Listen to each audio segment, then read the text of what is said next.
నమస్కారం. ఈరోజు మనం మనస్సు గురించి మాట్లాడుకుందాం. మనందరికీ కొన్నిసార్లు అనిపిస్తుంది, మనసు ఎందుకిలా ఉంది, ఎందుకింత గందరగోళంగా ఉందని. మన భావాలు, మన ఆలోచనలు అన్నీ ఒక చిక్కుముడిలా ఉంటాయి. అయితే ఈ చిక్కుముడిని విప్పడానికి ఒక పురాతన మార్గదర్శిని ఉంది, సతీ పట్టాణ సుత్త. ఇది మనస్సులో ఉండే 7 ముఖ్యమైన సాధనాల గురించి, వాటిని ఎలా వాడాలో చెబుతుంది. వీటినే జ్ఞానోదయానికి 7 కారకాలు అంటారు. ఈరోజు మనం ఈ 7 సాధనాల గురించి లోతుగా చర్చిద్దాం. అవును, మీరు చెప్పింది చాలా బావుంది.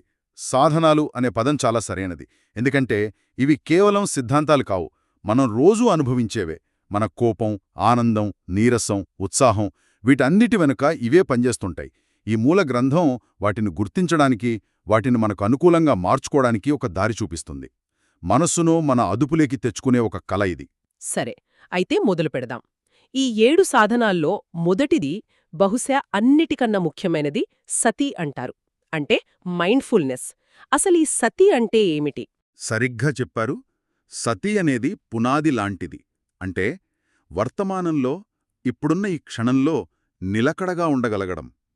మన మనసు ఒక గది అనుకుంటే, సతి ఆ గదికి కాపలాదారుడిలాంటిది.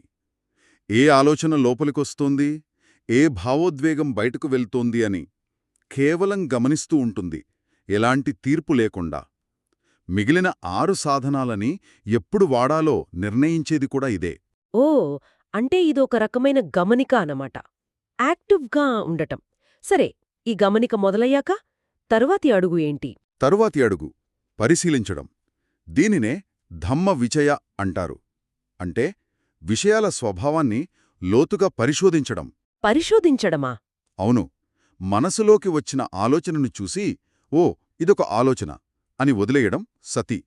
కాని ఈ ఆలోచన ఎందుకొచ్చింది, దీనివల్ల నాకు మంచి జరుగుతుందా, చెడు జరుగుతుందా అని ప్రశ్నించుకోవడం ధమ్మ విచయ. ఏవి ఆరోగ్యకరమైన మానసిక స్థితులు, ఏవి కావు అని విచక్షణతో చూడటమన్నమాట. ఇది చాలా ఆసక్తికరంగా ఉంది. అంటే ఇదొక రకమైన సెల్ఫ్ ఇన్వెస్టిగేషన్ లాంటిది. ఈ పరిశోధన మొదలుపెట్టాక మనకు కొన్ని విషయాలు అర్థమవుతాయి కదా. ఈ ఆలోచనా విధానం మంచిది కాదు, దీన్ని మార్చుకోవాలి అని. కాని దానికి చాలా శక్తి కావాలి. ఖచ్చితంగా. అక్కడే 3వ సాధనం వస్తుంది. దాని పేరు వీర్య. అంటే శక్తి, ప్రయత్నం, పట్టుదల. మనసులోని చెడు అలవాట్లను మార్చుకోవడానికి, మంచి అలవాట్లను పెంపొందించుకోవడానికి అవసరమైన మానసిక శక్తి ఇది. మనలో చాలామందికి ఏం చేయాలో తెలుసు, కాని చేయడానికి బద్ధకిస్తాం. ఆ బద్ధకాన్ని దాటి ముందుకు వెళ్లడానికి కావలసిన ఇంధనమే ఈ వీర్య. ఈ 3 కలిసి ఎలా పనిచేస్తాయో చెప్పడానికి ఏదైనా ఉదాహరణ ఉందా? తప్పకుండా. దీన్ని మనం చలికాలంలో చలిమంట వేయడంతో పోల్చవచ్చు. మొదట మనకు చలిగా ఉందని గమనించడం, అది సతి. ఓకే. ఆ తర్వాత మంచి కట్టెలు ఎక్కడ దొరుకుతాయి, ఏవి బాగా మండుతాయి అని వెతకడం, పరిశోధించడం, అది ధమ్మ విషయ. ఇక సరైన కట్టెలు దొరికాక రాయికి రాయి రాసి నిప్పు పుట్టించడానికి మనం చేసే ప్రయత్నముంది చూశారా, ఆ శ్రమ, అదే వీర్య. అద్భుతమైన పోలిక. ఆ ప్రయత్నం ఫలించి మొదటి నిప్పురవ పుట్టినప్పుడు మనకొక రకమైన ఆనందం, ఉత్సాహం వస్తోంది కదా. దానిక్కూడా ఏదైనా పేరుందా ఈ బోధనలో? ఉంది. అదే 4వ కారకం, పీతి. అంటే ఒక రకమైన ఆధ్యాత్మికమైన ఆనందం, ఉత్సాహం. ఇది సాధన సరైన దారిలో వెళ్తోందని చెప్పే ఒక సూచిక.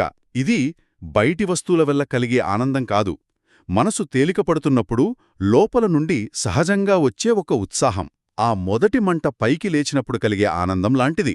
అయితే ఆ మంట ఒక్కోసారి చాలా ఉద్ధృతంగా, అదుపు లేకుండా మండుతుంది.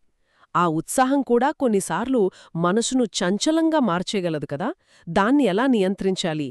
చాలా మంచి ప్రశ్న అడిగారు. అక్కడే 5వ సాధనం వస్తుంది, పస్సద్ధి. అంటే ప్రశాంతత, నిశ్చలత.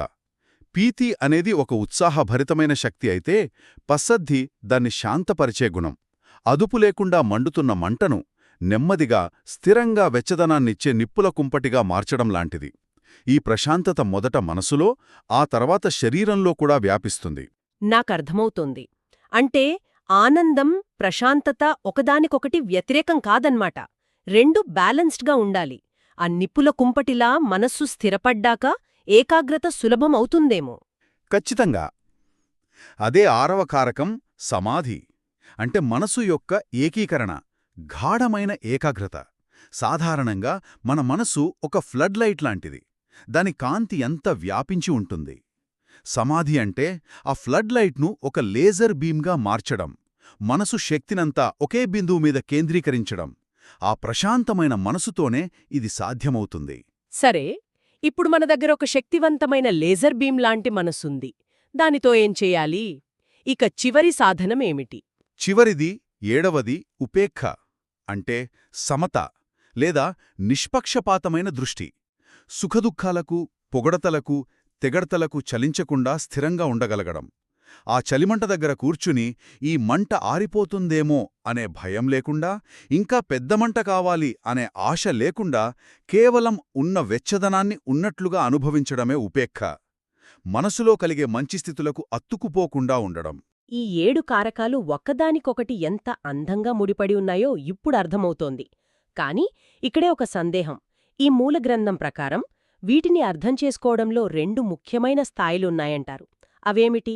ఇది చాలా కీలకమైన విషయం. మీరడిగింది ఈ బోధన యొక్క ఆచరణాత్మక హృదయం లాంటిది. మొదటి స్థాయి గుర్తించడం, రికగ్నిషన్. గుర్తించడమా? అవును.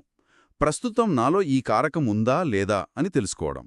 ఉదాహరణకు, నాలో ఇప్పుడు ఉత్సాహం, పీతి ఉందా, లేదా నాలో ఇప్పుడు శక్తి, వీర్య లోపించి బద్ధంగా ఉందా అని.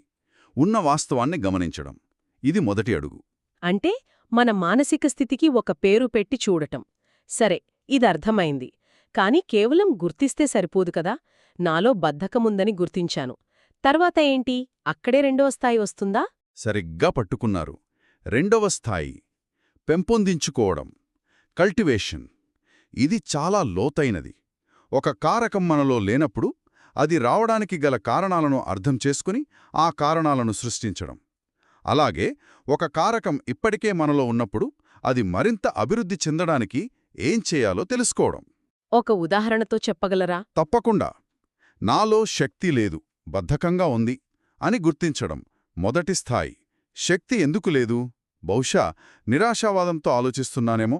సరే, ఇప్పుడు శక్తిని ఎలా పుట్టించాలి? బహుశా కొద్దిసేపు నడవడం వల్ల, లేదా ఉత్తేజపర్చే ఏదైనా చదవడం వల్ల శక్తి కలుగుతుందేమో అని ఆలోచించి దాన్ని ఆచరించడం. ఇది 2వ స్థాయి. ఓ! అంటే మనం కేవలం పరిశీలకులుగా కాకుండా మన మనసుకు మనమే వైద్యులుగా మారుతున్నామన్నమాట. ఇది అద్భుతంగా ఉంది. మనసును మనమే తీర్చిదిద్దుకునే స్వేచ్ఛ మన చేతుల్లోనే ఉందని చెబుతోంది. ఈ మూలంలో ఈ కారకాలను 2 సమూహాలుగా కూడా విభజించారని విన్నాను. ఒకటి శక్తినిచ్చేవి, మరొకటి శాంతపరిచేవి అని. నిజమే. ఇది మనస్సును బ్యాలెన్స్ చేయడానికి ఉపయోగపడే ఒక అద్భుతమైన పద్ధతి.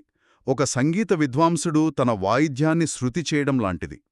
కొన్నిసార్లు తీగలను బిగించాలి, కొన్నిసార్లు వదులు చేయాలి. మనస్సు కూడా అంతే. మనస్సు యొక్క స్థితిని బట్టి ఏ కారకాలను పెంపొందించాలో సాధకుడు నిర్ణయించుకోవాలి. నేను ధ్యానమంటే ఎప్పుడూ మనసును శాంతపరచడమే అనుకునేదాన్ని. కాని మీరు మనసును శక్తివంతం చేయడం గురించి కూడా మాట్లాడుతున్నారు. ఆ శక్తినిచ్చే కారకాలు ఏవి? వాటిని ఎప్పుడు వాడాలి? మనస్సు నిస్తేజంగా, బద్ధకంగా లేదా నిరుత్సాహంగా ఉన్నప్పుడు ఈ శక్తినిచ్చే కారకాలను పెంపొందించాలి. అవి 3. మొదటిది పరిశీలన, ధమ్మవిచయ. మనస్సు మందకుడిగా ఉన్నప్పుడు దానికొక ఆసక్తికరమైన ప్రశ్న ఇవ్వాలి. 2వది శక్తి, వీర్య. శారీరకంగా లేదా మానసికంగా కొద్దిగా ప్రయత్నం చేయడం. 3వది ఆనందం, పీతి. సాధనలో చిన్న చిన్న సానుకూల అంశాలను గుర్తుచేసుకోవడం. ఇవి మనస్కి యాక్సిలరేటర్ లాంటివి. మరి బ్రేకులు అంటే శాంతపరిచే కారకాలు మనసు ఆందోళనగా, చంచలంగా ఉన్నప్పుడు ఏం చెయ్యాలి? మనస్సు ఆందోళనగా చెల్లచెదురుగా ఉన్నప్పుడు ఈ శాంతపరిచే కారకాలను పెంపొందించాలి. అవి కూడా 3. మొదటిది ప్రశాంతత, పస్సద్ది.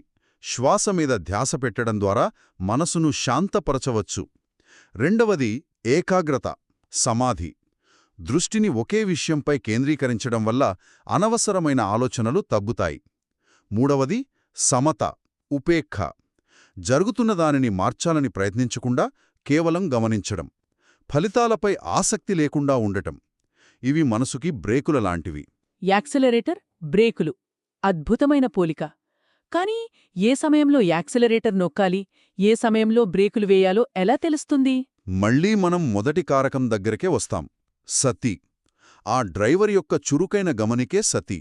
మనసు నిస్తేజంగా ఉందని గమనించినప్పుడు యాక్సిలరేటర్ నొక్కాలి. మనసు అదుపు తప్పుతోందని గమనించినప్పుడు బ్రేకులు వేయాలి. ఈ బ్యాలెన్స్ సాధించడమే అసలైన నైపుణ్యం. కాబట్టి వీటన్నిటి అర్థమేమిటి? ఈ స్వీయ పరిశీలన, ఈ సమతుల్యం చేసుకోవడం, వీటన్నిటి అంతిమ లక్ష్యమేమిటి?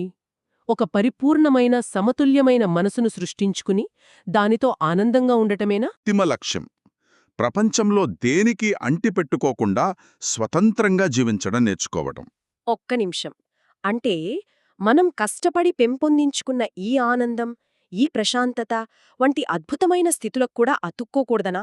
ఇది కొంచెం నిరాశగా అనిపించడం లేదా? అది నిరాశ కాదు, అంతిమ స్వేచ్ఛ. ఇది చాలా ముఖ్యమైన విషయం. ఈ 7 కారకాలు గమ్యం కాదు, గమ్యాన్ని చేరడానికి సాధనాలు మాత్రమే. వాటికే అతుక్కుపోతే అది కూడా ఒక బంగారు సంకెళే అవుతుంది. నాకెప్పుడూ ప్రశాంతంగానే ఉండాలి అనుకోవటం కూడా ఒక బంధనమే. ఈ పనిముట్లను కేవలం మనస్సు యొక్క యథార్థ స్వభావాన్ని చూడటానికి, అంటిపెట్టుకొని ఉండటం అనే మన సహజ ప్రవృత్తి నుండి విముక్తి పొందటానికి ఉపయోగించాలి. మనసును అర్థం చేసుకోవడం ద్వారా మనస్సుకే అతీతంగా వెళ్లడమే అంతిమ లక్ష్యం. ఈరోజు మనం జ్ఞానోదయానికి 7 కారకాల గురించి చాలా లోతుగా చర్చించుకున్నాం. సతి అనే పునాది మీద మిగిలిన 6 కారకాలు ఎలా పనిచేస్తాయో, వాటిని ఎలా గుర్తించాలో, ఎలా పెంపొందించుకోవాలో తెలుసుకున్నాం. ముఖ్యంగా మనసు నిస్తేజంగా ఉన్నప్పుడు దానికి శక్తినివ్వడం, ఆందోళనగా ఉన్నప్పుడు శాంతపరచడం, ఈ బ్యాలెన్సింగ్ కళ గురించి అర్థం చేసుకున్నాం. శ్రోతలకు ఒక ఆలోచనతో ముగిద్దాం. ఈ మూలగ్రంథంలో ప్రతి కారకం ఉద్భవించడానికి ఒక నిర్దిష్ట పోషకం లేదా ఆహారం ఉంటుందని సూచించబడింది. ఇది మనల్ని మనం ఒక ప్రశ్న వేసుకునేలా చేస్తుంది. ఈ క్షణంలో మనం మన మనసుకు ఎలాంటి ఆహారాన్ని అందిస్తున్నాం? మన ఆలోచనలు, మన చర్యలు, మనం చూసేవి, వినేవి, ఇవి ఏ కారకాన్ని పెంపొందిస్తున్నాయి? శక్తినిచ్చేవాటినా, శాంతపరిచేవాటినా, లేక మనసును మరింత బలహీనపరిచే విషాహారాన్నా? సమాధానం మనలోనే ఉంది.